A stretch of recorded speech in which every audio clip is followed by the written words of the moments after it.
Welcome to Metaphysical Life Support, a place to learn about the subtle and profound effects of metaphysics in our life.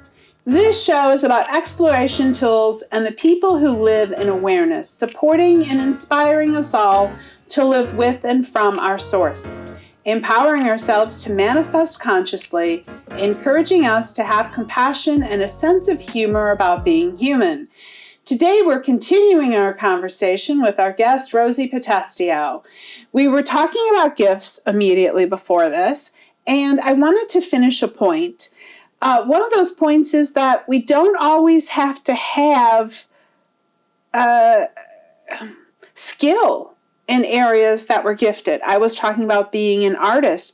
My son in music, he has enough skill to enjoy it, and the idea of building skill around our gifts could be a choice. Mm-hmm. We don't have to actualize all of our gifts. Right. Yet, we wanted to move into talking about gratitude because this is such a powerful thing. And for me, accepting that I have this gift of the artist, the way I see the world, the way I experience things, sort of the joy and the joy de vivre, even cooking a meal is a piece of art. But it's through appreciating those gifts that we get to enjoy them, whether or not we develop skills around them. Because, like when I was a kid, when I was in my 20s, a kid. That's a kid. I thought about going to school to be a chef. Mm-hmm. Well, then I found out how much work it was, and I didn't want to do it. And that was before the Cooking Network. Yeah. And so I chose not to develop my gift in that area, but I still appreciate it and share it with people I care about.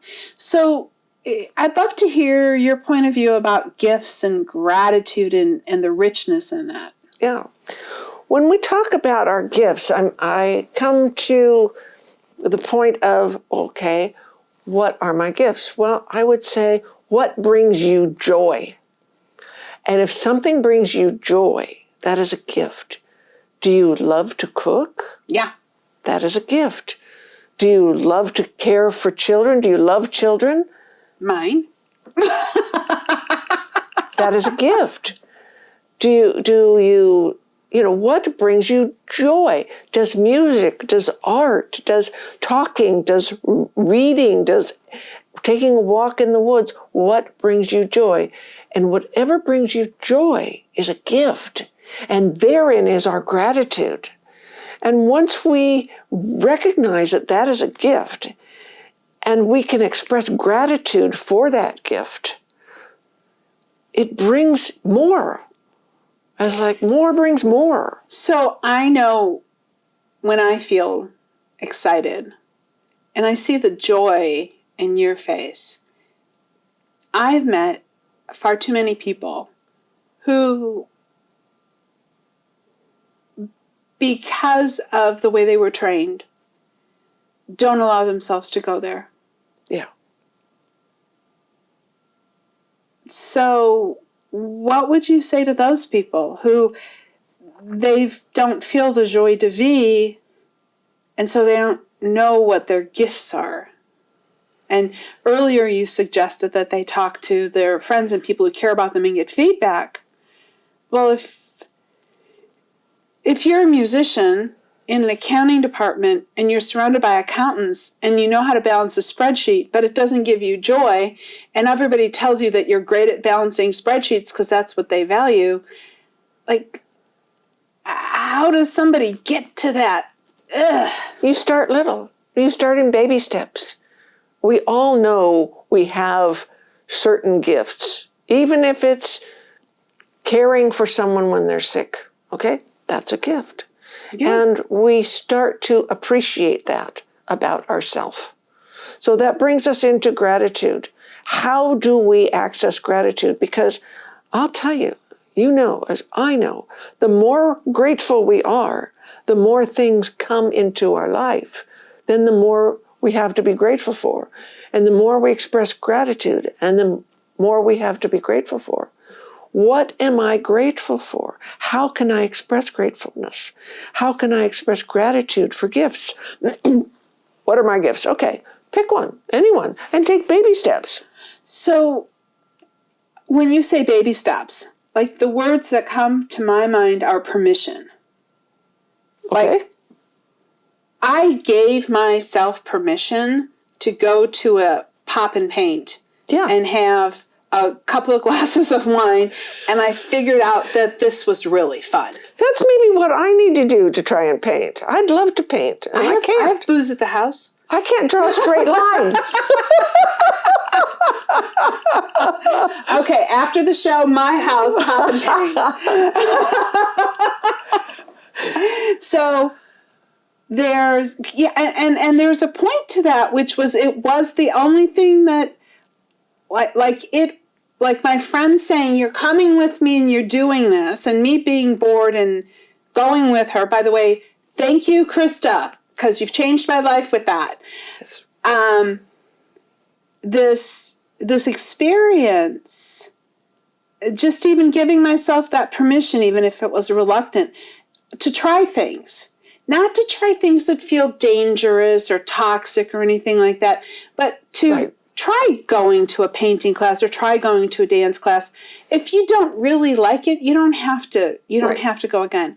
But I think permission and gratitude kind of dance together here, like the permission to spend a little money on supplies for something and take a risk. Mm-hmm.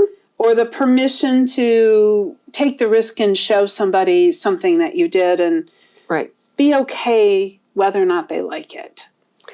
So the question keeps coming back to gratitude. And if you Google gratitude, you will find lots and lots of wonderful information about how to bring gratitude into your life. And the more gratitude you feel, the more things you feel gratitude about. Mm-hmm. But here again, it's little steps first.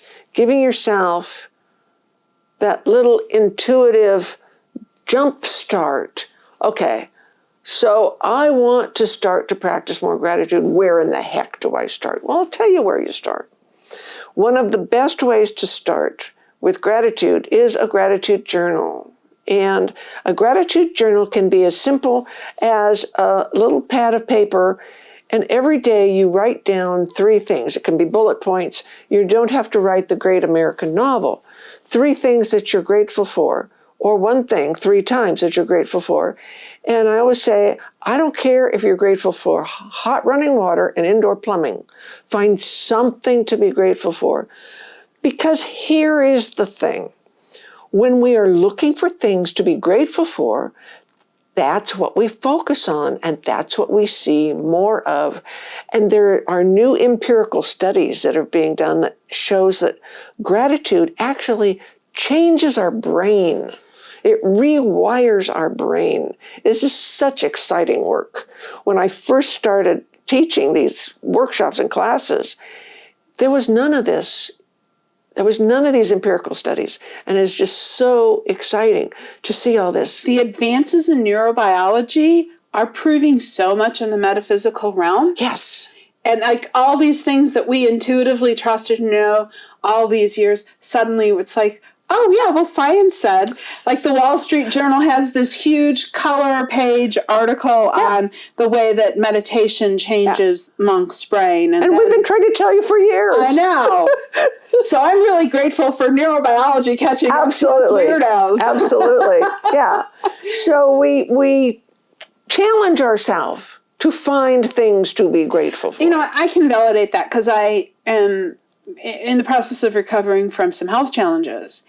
And sometimes when you don't feel great, it's hard to figure out what to be grateful for. Mm-hmm. And so there were mornings when I woke up and I was grateful for my duvet. Yeah. Because I love my comfy bed. Mm-hmm. And I was grateful for so many small things. Yes. Some days you're grateful for ibuprofen. Absolutely.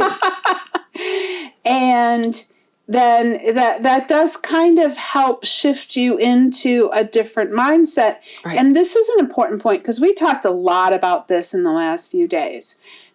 gratitude is not a spiritual bypass. No. You don't get to not do your other work that you need to do on a psychological, spiritual, emotional, or physical level because you're grateful.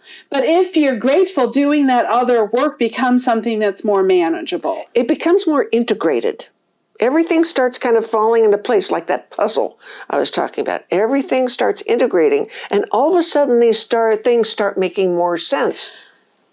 I think that Rosie, the spiritual director, is coming up in our next segment. I love it. So I want to thank Rosie Potestio for being here today. And I want to thank you, our audience, and remind you to like, comment, and share so that we can bring you more amazing, awesome people and metaphysical ideas for living well. I am Naomi Eklund, and thank you. You being here is the reason we're doing this show. Thank you for joining us on Metaphysical Life Support. Our purpose is to provide thoughtful and practical ways to explore the metaphysical reality of your life, to see where life starts on our most powerful journey toward manifesting our strength of our souls on this earth.